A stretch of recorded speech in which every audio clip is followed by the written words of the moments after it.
December মাস মানেই তো fruit cake, আর সেটা যদি হয় বাড়ির বানানো, তা আবার এত সুন্দর, তাহলে তো কোনো কথাই নেই।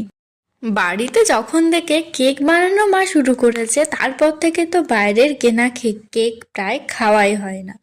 চলো আজকে রেসিপিটা তোমাদের সাথে শেয়ার করি, কিভাবে খুব সহজে মা বাড়িতে ফ্রুট কেক বানায়। তো এখানে কেকটা হবে সুজি আর ময়দা দিয়ে। প্রথমে 2 কাপ সুজি আর 1 কাপ চিনি মিক্সিতে গুঁড়ো করে নিল, তার ওপরে দুটো এলাচও দিয়েছিল।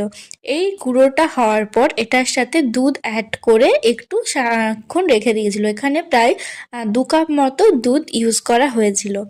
আমাদের বাড়িতে কেক না প্রায় 2 বছর 3 বছর আগে থেকে বানানো শুরু হয়। তো প্রথমে কিন্তু অতটা পারফেক্ট হতো না, এখন করে করে না বেশ অনেকটাই ভালো লাগে। আর বাইরের কেকের থেকে কিন্তু বাড়ির বানানো কেকের টেস্ট অনেকটাই বেশি। তো এখানে দুধটা দেওয়ার পর বাটারটা রেডি করে রাখা হয়েছিল, আর এইদিকে আমি ড্রাই ফ্রুটসগুলো কেটে রাখলাম।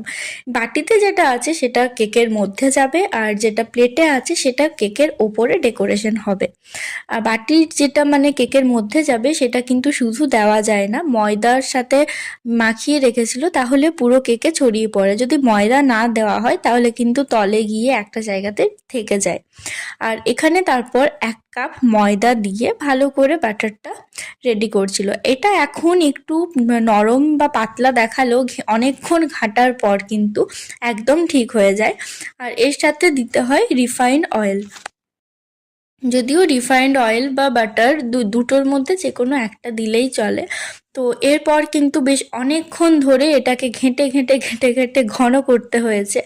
আর এখানে কেক টিনে যে বাটার পেপারটা দিতে হয় সেটা আমি মাপে কেটে রাখলাম। আর ওপরে মা দিয়ে দিয়েছিল খেজুর গুড়, যাতে কালারটা একটু বেশি হয়। যদিও চিনির ক্যারামেল দিলেও কিন্তু কালারটা আসে, তবে আজকে না অতটা সময় ছিল না, ওটা করতে বেশ অনেকটাই সময় লেগে যায়।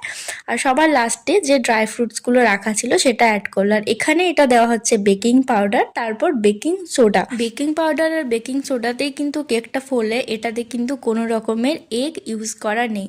আর বাটার পেপারটা কেক টিনটার ওপরে একটু তেল দিয়ে তার উপর দিলে ঠিকঠাক থাকে। কেকটা যেহেতু কড়াইয়ে করা হবে, তো কড়াইটা গরম করে তারপর এখানে নুন গরম হতে দিয়েছে, আর তার উপরে দিতে হয়েছে স্ট্যান্ডটা। এরপর বাটারটা আস্তে আস্তে কেক টিনটার মধ্যে ঢালা হচ্ছে। দেখো বাটারটা কিন্তু একেবারে প্রথমে যখন পাতলা ছিল, এখন একেবারেই সেটা নেই। আর এটার ওপর আমি একটু কাজু আর আমন্ড বাদাম দিয়ে ডেকোরেশন করে দিচ্ছিলাম।